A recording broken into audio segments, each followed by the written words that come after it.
You are Locked On Texas Tech, your daily podcast on the Texas Tech Red Raiders. Part of the Locked On Podcast Network, your team every day. We're going to start this thing off right. Raider!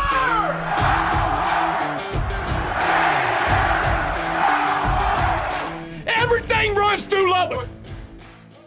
Happy to be back with you on Locked On Texas Tech on the Locked On Podcast Network, where it's your team every day. I'm Casey Cowan with the only Chris Level, and today's episode of Locked On Texas Tech brought to you by Sling TV. Sling has something for everyone, whether it comes to college football or college basketball. They got a massive lineup of games across power conferences, and check out Sling TV now. The massive lineup of games they have all season long. The TV you love for a price you'll love. Try today. Chris, we will have a football conversation before we're out of here today, talking about the most recent result against Oklahoma Saturday night from Jones Stadium and just exactly how improbable that was, and that not being the only time this season where Texas Tech, statistically at least, was pulling off some of the improbable. We'll get to that coming up, but have hoops before us as well as Mark Adams and company return to the floor from United Supermarkets Arena. It's Georgetown fitting the description of the next potential victim. We'll get to the Hoyas, but I just want to check in with you, kind of wondering where you feel like you see this team as they leave Maui. We had a conversation following game one, but we haven't exactly given a progress report since then. So what are you thinking you kind of maybe know about this team, or maybe something you saw in Maui that maybe you didn't know prior to them making the trip? Well, I think you probably come back from Maui, I think feeling like maybe you let an opportunity get away a bit against Ohio State, because I think that was the swing game. Losing to Creighton, there's no shame in that. That team is really good. That team has got a lot of things that you look for playing deep into March. They're top 10 at the time, and they're really good. Louisville is one of the worst Power 5 programs I've seen. They were awful. I mean, just out of sorts, completely lost.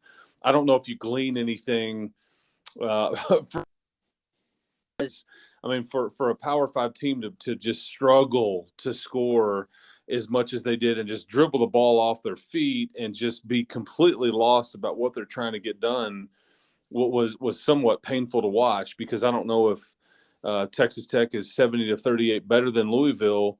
But I mean, that day, I wasn't sure if Louisville was going to score 30 points, much less get close to 40. Because there was, so I think you kind of throw those two out in a way. You win one, you lose one. The Ohio State game is the one that kind of stings, because if you win that one, you come home feeling pretty good about things. I mean, let's be honest. If you come home winning 2 of 3, it was a resume opportunity, but you didn't get it done. And I think that's a team you could have beaten. And, there's not that many more chances, Casey, for you to get like resume type wins. I mean, you're going to be expected to win every game between now and December the 31st when you go to Fort Worth when conference play starts. And the only other non-conference opportunity you're going to have to get anything from a resume standpoint is against LSU, and that's at the end of January. It's part of the Big 12 SEC Challenge. The game this week could have been one of those opportunities. You obviously saw maybe the Big East's best team in Creighton, but you may see the worst team on paper in Georgetown. But a couple of, before we move on from Maui, Casey, the couple of things that I think that you take away from Maui that because you knew there was going to be some ups and downs. This team is young. It's inexperienced together. I mean, all those things. There's a couple of things that I think that part of a recipe, when you play really good teams, these are some things you're going to have to be better at, or you're just not going to beat some of these better teams consistently. And that was O'Banner on the glass, and I'm not trying to pick on him, but he's your best, most experienced player, I think. And we see all those games. I think he's on a streak now of like 6 double-doubles and 6 straight NCAA tournament games. And he basically has 13 total rebounds in Maui in those 3 games. That's it. And I just think you've got to get more from him on the glass. yes, he's got to knock down threes. Yes, some of those boards need to be offensive rebounds and putbacks and things like that. I just think he's got to be better on the glass for you to maximize who you can be. And again, to much is given, much is expected kind of thing. But I mean, he's got to give you certain things. That's just the way this team is built. You can't look at Robert Jennings or somebody and go, dude, you got to pick it up, kid. No, it's got to be your super senior. And then the other thing is you only make 5.5 threes per game in Maui. And I just think you've got to get into that 7 or 8 category on average for this team to really maximize who they are. I mean, you brought in all these shooters, all these kids shot great percentages wherever they transferred in from or in high school and all those things. And that's what you were looking for in the offseason, to try to add more shooting to your team. And you've got to do it. I mean, 5, that's less than what you were averaging last year, and we know how much you struggled at times last year to shoot the ball, and you kind of ground teams down and all that. So I just think you need to look for that average threes per game to kind of go up as the competition stiffens up. So you've got, another month or so to kind of work on that, but that's just got to be a part of what you're going to do when the competition gets tougher. And as we're seeing right now, man, it's a monster. I mean, Iowa State's playing really good right now. Kansas State, these are teams that were picked below you in the standings. You know what you're going to get from the Baylors and the TCUs and the Kansas State. And the Kansases and the Texases and all those things. But even some of the teams that were picked below you in the standings are playing some pretty good basketball right now. Yeah, I think one thing that stood out to me from Maui, if you're looking for solace in anything, was that in your 2 toughest games, you posted your best day in the turnover column, only 9 against Creighton, 10 against Ohio State. That had been an issue. You went 20, 12, and 20 prior to the trip to Maui. I want to get to some of what Mark Adams had to say to the media here this week, setting the table for the matchup with Georgetown. And we'll get to some individuals that he mentions and more on the offensive end coming up in just a bit. But before we wrap up this first conversation, Chris, Coach Adams expressed some disappointment in the level of their defense in Maui. How did you feel about where they were comparative to the standard that, reasonably you feel like they can reach with the personnel they have? Yeah, well, I tell you what's happening is that I think that you've employed the same scheme now for the last 3 to 4 years. And I think people are starting to adjust to it and on how to beat it. I thought that Coach Holtman from Ohio State did about as good a job with the personnel he had of kind of picking that apart. And, you always, the way that their defense is built, you always have somebody that kind of protects the basket. I mean, and Chris used to say it, Mark used to say it, they call it the goalie. You always have somebody that's in front of the basket, no matter where everybody gets spread out. There's always somebody that kind of rotates over that's got the goalie spot. And I thought Ohio State did a great job of screening that player and or putting a shooter on that player so it pulls that player away from the basket. It's a shooter that you've got to respect. And so I just say all that to say there's some things that coaches are going to start doing if they have the personnel, and you've got to be able to adjust. And I thought Ohio State did a really good job of hitting you with those corner threes. But in Mark's scheme, that's kind of by design. I mean, you keep guys out of the middle, and you've done your job. But when guys are over in the corner and you overhelp, and their shooters, open in the corner, if they knock them down, this is kind of what you've preferred. And if teams are good enough to do that, you're in trouble. So there's some, but I think overall, I think these kids have bought in. I think you see kids trying to take charges.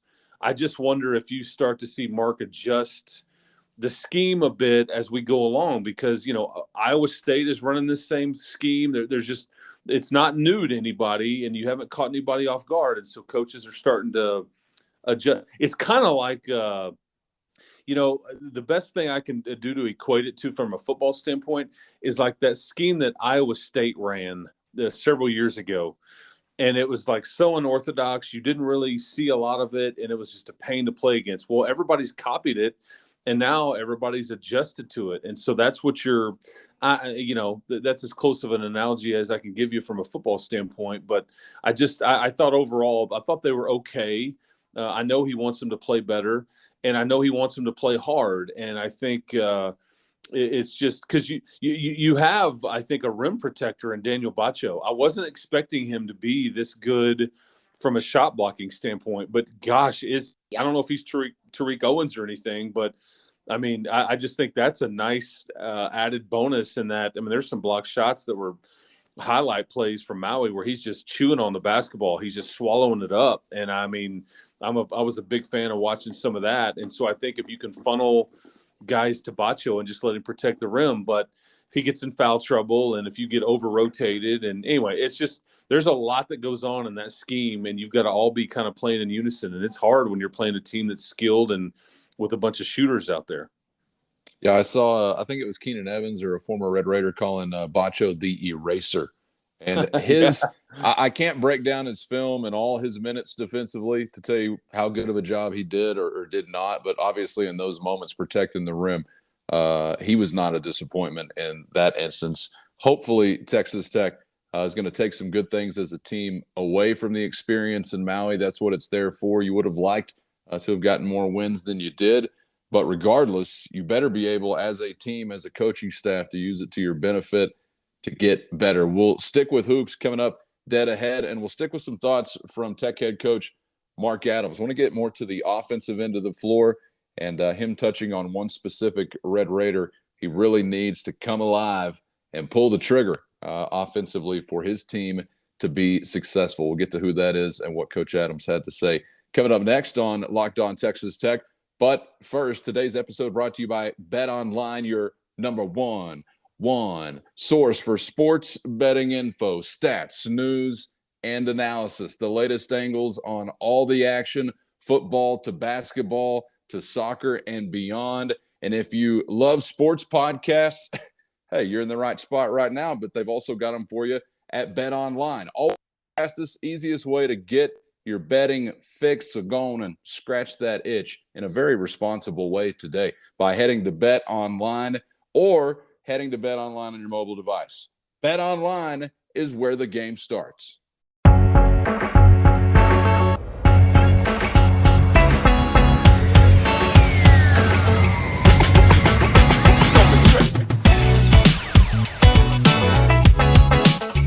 Back at it on Locked On Texas Tech on the Locked On Podcast Network, where it's your team every day. He's Chris Level. I'm Casey Cowan. I do not put carts before horses, Chris. So I don't know if we've reached the number 2,000 as far as subscribers on YouTube.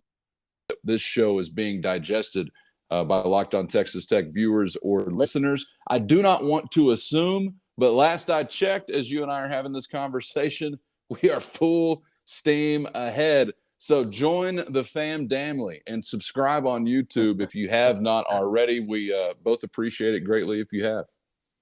Yeah, man, we're getting really close. They've told us if we don't get to 2,000 in a hurry, they're going to shut us down. So please help us. That's right. By like midnight. And we have to get out of town, I think, before sundown the following day. So it could get real Western. Could get real Western if we don't get there soon. So thanks to those who have subscribed. And do so if you have not yet on YouTube or anywhere you get podcasts, new episodes each weekday. Before we get to football, we'll get to Joey McGuire and the Red Raiders, their 7th win, and not the only time that it's been of an improbable nature. To just what extent that was statistically, we'll get into some of that coming up ahead, and also looking at a few of those inches that did make the difference for Texas Tech in an improbable scenario on Saturday night. But first, to wrap up our basketball conversation, Chris, I wanted to get back to Mark Adams and some thoughts that he shared about the state of Red Raider hoops as they head into the matchup with Georgetown from United Supermarkets Arena. Offensively, he expressed, I think, some satisfaction in what he had seen and some of the progress early on this season. But there was one player specifically that he did mention and needing more of as far as being a scorer. He touched on specifically three-point shooting, but getting buckets in general. I think a lot of people that have been paying attention know exactly who that guy is without me telling you. But if you don't, it's Jalen Tyson, who I think bears reminding, Chris, is reacclimating himself to the flow of a season and fitting in with a new team, but also is a very talented basketball player, one of your better scorers. And I think we're all sitting in the stands or watching on TV every once in a while so far this year, just thinking, man, pull the trigger. Pull the trigger. So not surprised to hear Coach Adams mention him in that light this week. Well, Cowan, I think, and I've said this to you, but I think he's your most talented player, like just from a skill set standpoint. I don't know if he's not a better player than Bacho right now, and don't misunderstand what I'm saying. I guess maybe he's got the most upside, especially of your guards and wings, in my opinion, just because I think that his size and his ability to kind of get to wherever he wants to on the floor. He needs to, maybe be more aggressive. I think he's trying to figure it out too. I think that, he is somebody that here's the part, because I think what you just said, and I guess that's what Coach Adams alluded to. Sometimes he's not sure when to be aggressive, and other times he's maybe too aggressive, and where, he kind of passes up a shot but he's going to drive Coach Adams crazy a bit, in the sense that there's going to be some times where he throws up a shot that you're like, hey kid, what are you doing? But this is kind of who he is. And I watched this a lot last year, where he just kind of lit up, your team last year when he was on the scout team and he was sitting out, and it's kind of, he just kind of will just play, and there's not a lot of rhyme or reason, but he'll throw up some unorthodox stuff, but it goes in. He just knows how to score, I guess. And so, if anything, though, the one thing I'd really love to see more of him specifically is attacking the rim. He is somebody that if he can regularly try to beat guys off the dribble and attack the basket, he can make a living at the free throw line. I mean, there's just too many of these games where he's not even getting a free throw attempt at all, like he did against Ohio State. Did not attempt a free throw at all. He was 3 of 6 versus Louisville, and then 2 of 2 versus Creighton. So the fact that he was 5 of 8 in Maui, I mean, because he's averaging 9 a game. The easiest way for him to do what he's doing and be a bit more aggressive is just because if you're just attempting, say, 3 to 5 more free throws a game, you're going to be averaging in double figures, and it's not a massive change to your game. Nobody's asking you to go be a superhero. Just do a bit more, attack the basket, be aggressive, don't fade away, things like that. He can be averaging in double figures before long at all if he just makes that one change to his game. So, but hey, this is part of dealing with freshmen. You want to push them, you want to coach them hard, and there's going to be some inconsistencies there. That's just going to be part of it, and it's not going to stop. I mean, that's just kind of what you deal with when you deal with young players, because he's only played in a handful of games in Austin first semester last year, and so he's still a pup for all intents and purposes. Yep, no doubt about it. And he is just under double-digit average right now, around 9 points per game. Banner, Bacho, Harmon, your 3 leading scorers. I'm sure at least one of those names is not a surprise to you, Chris, but what do you think about that trio? Does that surprise you at all to be mentioning those names as we sit here November 29th? Yeah, Banner has to be. And then I think Harmon was your, he's been through this league. He's played at the Power 5 level. He's going to have the ball in his hands a lot. I would have assumed that he would have provided some scoring. Bacho has probably been a bit of a surprise to me, in that he only averaged like 2 points a game last year. Okay. So, I mean, I knew that he would take a step or a leap. I just wasn't sure how much it would be. And he's exceeded every expectation that I would have had, because he's a better, on offense, he's better, with his rim protection, and on defense, he's certainly a better rebounder. He's avoided foul trouble for the most part.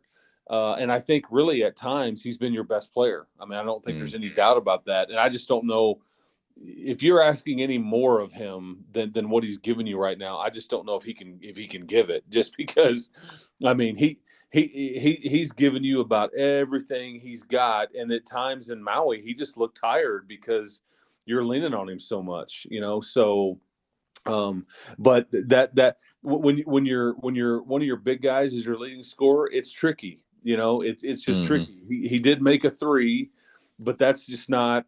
There's going to be teams that double him and try to take him out, and there's enough size and experience in the Big 12 that there's got to be somebody on the outside that makes you pay for that. That's why I'm asking for more threes. That's just the way the game is played. But it's a good trio. To your point, I thought the other individual that took really a step up, Casey, in Maui, was Pop. I thought this is kind of the guy that you recruited. This is kind of the guy that it's not too big for him. He kind of, he started avoiding making some of the mistakes with the turnover. He started hitting shots, and he looked like he wasn't scared, if that makes sense. And that is something that needs to, he needs to stay with that as well if he'll keep kind of coming along offensively. But the five guys we've just talked about are largely going to provide your points until you figure out what Kerwin Walton and DeMaurian Williams and some of these other freshmen can give you. So that's where it's got to come from right now. I think some of the early returns have been encouraging, but some of the names you mentioned there, particularly guys like Isaacs or maybe a Walton rounding into consistent form, could really get you to possibly believing that you the offensive end of the floor. But obviously defense turns the wheel, and still some improvement to be made there early on as you are very much remaining a work in progress, kicking off the month of December. So Georgetown coming up next, and we'll have thoughts on the other side, of course, as to what goes down from the USA. Not a lot of margin for error here for Texas Tech, because you'll get no credit for winning it, and you will for anything short of that. So good luck to Coach Adams and company making it look good from the USA. We're getting to football coming up next before we're out of here on today's episode of Locked On Texas Tech. Do you know just how improbable it was that the Red Raiders pulled off the win against the Sooners? And you probably had a similar feeling in the stadium or watching on TV if you're a Tech fan. A-Tech pulling against long odds. We've seen it before this year. What does it say about Joey McGuire's team, given what they've done in some of those crunch time moments when trying to dig out of a hole of sorts? We'll get to that coming up next. But first, today's episode brought to you by Schooley Mitchell, our buddy Armen Williams, North America's #1 cost reduction company, and Armen is your go-to guy if you're a business owner or your business's chief decision maker. There's no doubt about this. The risk is not there. Totally free up front, Chris. Just starts with that free analysis. And if they're not finding savings, you're not owing them anything, but the chances are they're going to find something for you, because on average, 28% is the number by which they're able to reduce a business's cost. And think about just what that number on average could do for your business, right? Yeah, and I think recently Armen, helped the company saved about $10,000 a year in multiple different categories, whether it was telephone services or waste management. I mean, just there's a variety of different things. And again, he is somebody that is got your best interest at heart. Trust me, he's a Red Raider and just big time guy. So I say with Armen.com, man, he will take care of you and wants to help you. And I would hope that people just give him a call, man, because like I said, it doesn't cost you anything at all to have him kind of dig into what you're doing, and he can only help. Get the ball rolling, because he's already saving businesses thousands of dollars and wants to help Red Raiders just like you save money, especially now when the cost of everything is sky high. So head to savewitharmen.com. That's Save with Armen, ARMEN, savewitharmen.com. And let our buddy Armen Williams be your vendor watchdog. No upfront costs, just a free analysis to get things started, and then Armen only shares in any savings found. So get going today and find out what your business could do with some extra wiggle room in 2023 at savewitharmen.com. With Armen Williams and Schooley Mitchell, your cost reduction expert.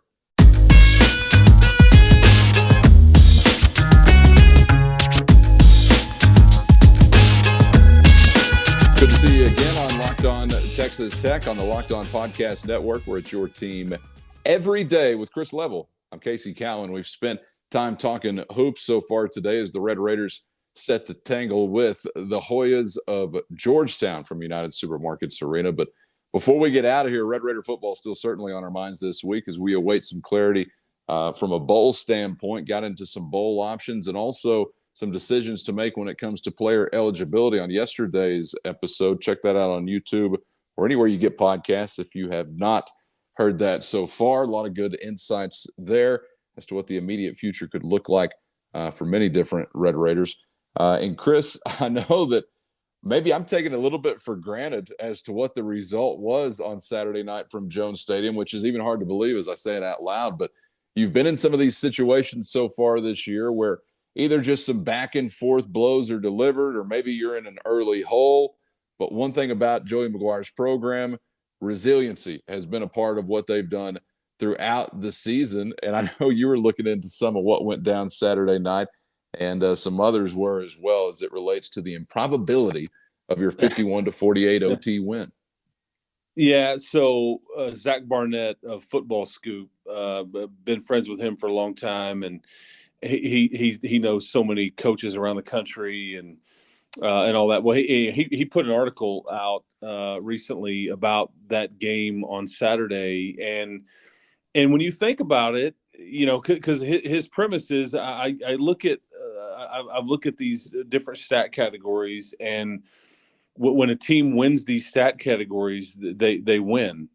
And I think that his 5 stats, I think it was like, okay, if you score first, if you have the lead at halftime, if you win the turnover battle, if you outrush and outpass the other team, which stands to reason, most of the teams that do that, okay, if you lead at halftime, if you're outrunning and outpassing your team, if you win the turnover battle, I mean, it's like, geez, of course you're going to win. Well, guess what?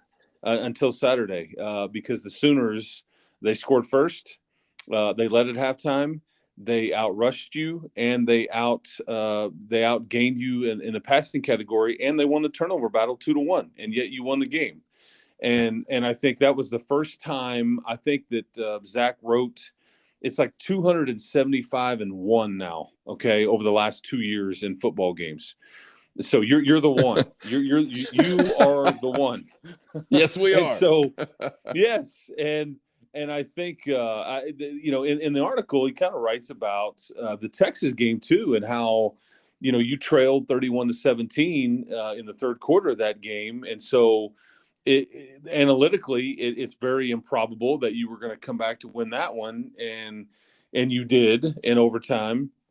But the general premise was, that does Joey McGuire's teams just have this will to win? And I think that's the piece of the puzzle that I think is fascinating, because statistically it's suggesting to you shouldn't, okay, the turnover battle, giving up more rushing yards, you give up more passing yards, you don't have the lead at halftime, and all the things.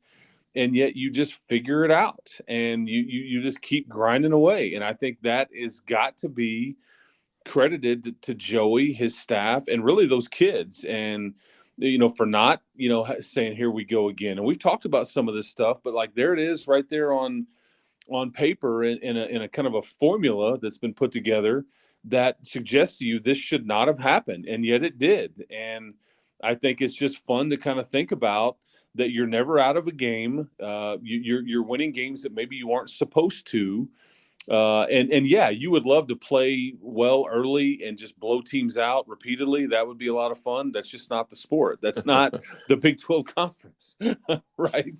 And so, but my point is that you have this will to win, and you overcame some of the analytical data or the suggestion that you shouldn't have won, and that if those 2 games, and they easily could have gone the other way, if they go differently, how much different is our conversation? You're talking about being 5-7, and you're not going to a bowl game. There's a lot of questions, and that's just how close it is. But you figured out a way to win those 2 games, and you went 7-5. You finished 4th in the league. There's a ton of momentum. And you're looking at a real meaty, bowl game, a high-profile bowl game, and I just think it's just crazy how close it was, because we spent so much time, Calvin, talking about how close you were in the TCU game and then the Kansas State game when you're right there, and the battle back against NC State. And we've focused on a lot of those things, but maybe we haven't given them enough credit for winning the Texas and the Oklahoma games, because don't go your way. It's a much different vibe in Lubbock, Texas right now.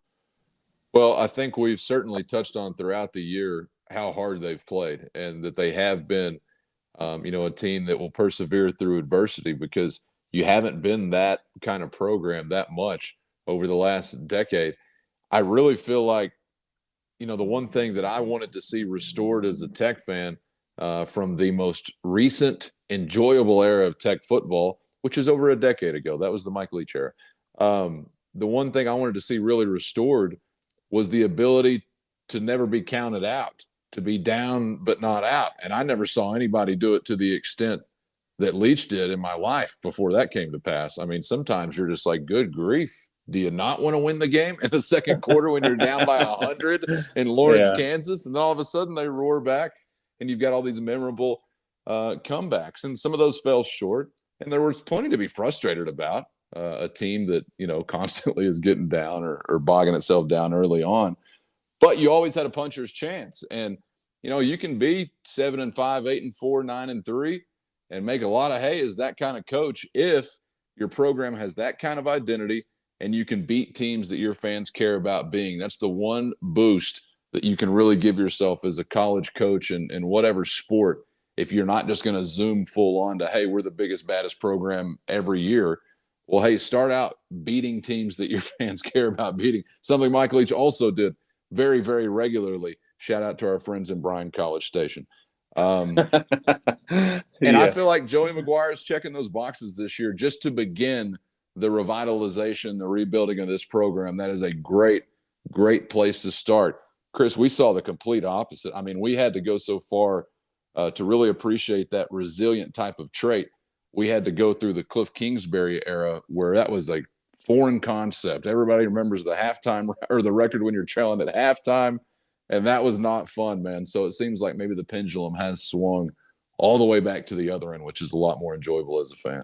Yeah, that's because it also kind of points to what he was saying all offseason, and you kind of started hearing about the brand and and all these different things. This is what we stand for. This is what we're going to be about. But when you see it play out, like in real time, and there's tangible results, look out, because that's when those kids really start buying into something like that. Then it kind of takes on a life of its own, and especially when they get a result from it. Right. And it's one thing to play really hard and maximize effort and all these different things, and then you just it's just not good enough. But in these cases it was. And so I think it's fun to kind of see some of that come to fruition. And again, it's something you can build on, man. I mean, because that's a tight-knit team. They were pretty locked in on most Saturdays, and I think that they were rewarded for it. And I think it's a credit to their head coach and that coaching staff over there for all being on the same page and squeezing water out of a rock in some cases. But that's what coaching is. You try to glean as much as you can out of a team and maximize what they can be. And maybe there's a little left there that you could have squeezed out, but I feel pretty good about the direction this thing's headed.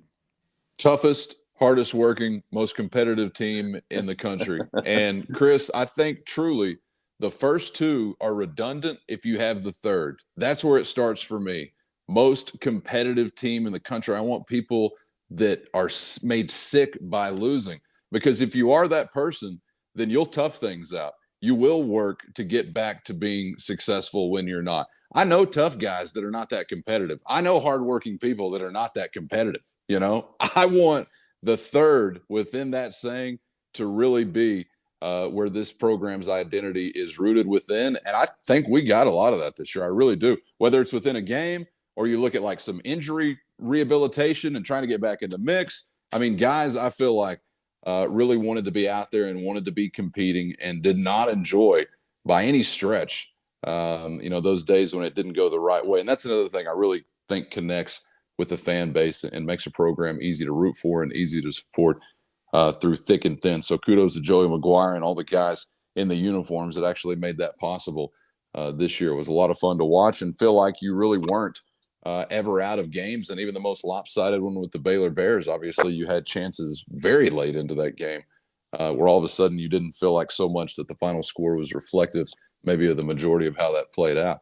But neither here nor there. At this point in time, you are a tough, hardworking, competitive program. Can you be number one on the list? I guess the future will reveal that. It's still time to figure those things out. We're back at it. Coming up on the other side, we'll be digesting some Tech Hoops results, obviously, as they'll tangle with the Hoyas, for better or worse. Coming up on the next edition of Locked On Texas Tech. So subscribe on YouTube or anywhere you get podcasts so you never miss an episode. Chris, enjoyed it as always, man, and we'll catch you on the other side. Callan, keep hope alive, brother. We'll keep doing it.